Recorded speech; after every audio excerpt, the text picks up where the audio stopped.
Biktima ng Bagyong Yolanda. Namatay ako sa kadahilan na naging pabaya ako at hindi naging alerto. Mas inuna ko ang bahay kaysa sa buhay. Tulungan niyo ako. Tulong! Tulong! Tulungan niyo akong makamit ang hustisya!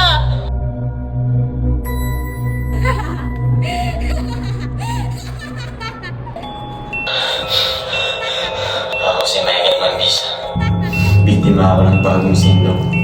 Namatay ako sa kadahilan na hindi ako nakinig sa balita at sa otoridad. Tulungan niyo ako makamit ang hustisya. Tulong! Tulong! Tulong! Tulong!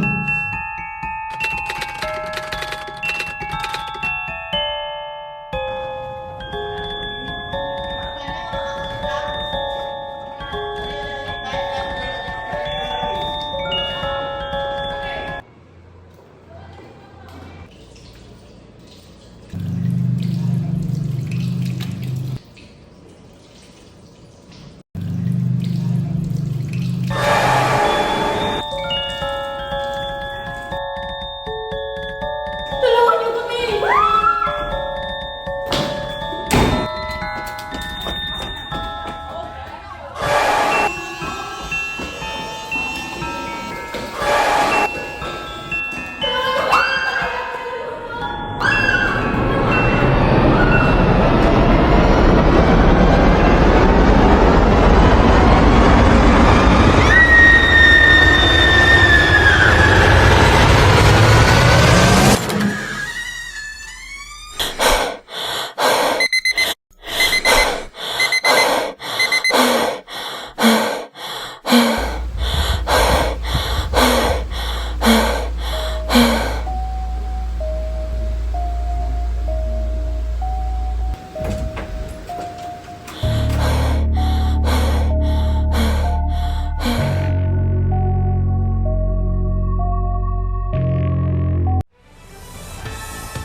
Anunsyo ng Pag-asa na may paparating na Signal 3 na bagyo dito sa Pilipinas na magla-landfall mamayang madaling araw. Panoorin po natin ang ginawang bidyong paghahanda ng mga aaral ng St. Michael's College sa mga dapat gawin o tuwing may bagyo o paparating na bagyo. Maraming salamat. Sa gitna ng disaster, ang sarili mong kaalaman ang magliligtas sa iyo. Pag may paparating na malakas na bagyo, mamalagi sa bahay at makinig sa balita para mas makapaghanda. Maghanda ng flashlight sakaling mag-brownout. Kung kandila lang ang meron, ingat na lang para iwas sunog. Siguraduhin may sapat na supply ng tubig, pagkain at iba pang emergency supplies.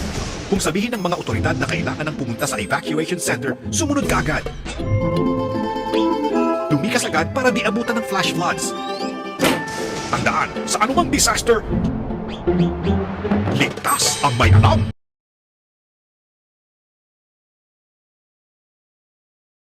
Anak, ihanda mo yung emergency supply niyo. Good for at least 72 hours na pagkain. Isama mo na rin yung first aid kit. Huwag mo na iasa sa atin mo yan. Pagod yun sa trabaho niya, ha? Kahit tignan yung pa sa labas, ang ganda-ganda kayo ng panahon. Ito na nga, ma. Mag-aayam ready Wala na mong nga ako. emergency nga eh. Saan ka naman nakakita ng emergency na ina-expect?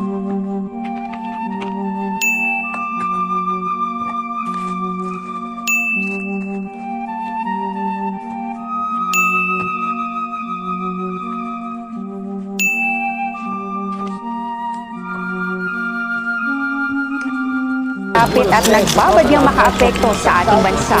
Nasa labas pa yan ng Philippine Airlines.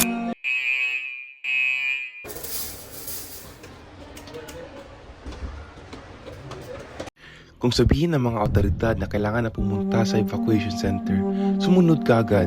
Bago ka lumabas ng bahay, i-check mo muna ang iyong paligid. Lumikas ka agad para hindi abutan ng flashlight at pumunta na agad sa pinakamalapit na evacuation center. Narito ang mga dapat gawin para mas masiguro ang kaligtasan pagkatapos ng bagyo. Step 1, hintayin ang abiso ng mga otoridad kung ligtas na para makabalik sa iyong bahay. Huwag agad pumasok dito lalo kung naging matindi ang pinsala ng bagyo. Step 2, umiwas sa mga natumbang puno, nasirang gusali at linya ng kuryente. Step 3, ipaalam agad sa local authorities kung may mga bumagsak na poste ng kuryente o kung may nasirang kable. Step 4, maging maingat sa pagsasaayos ng mga nasirang parte ng iyong bahay. At Step 5, inspeksyon. Sa anumang sakuna, Ligtas ang may alam!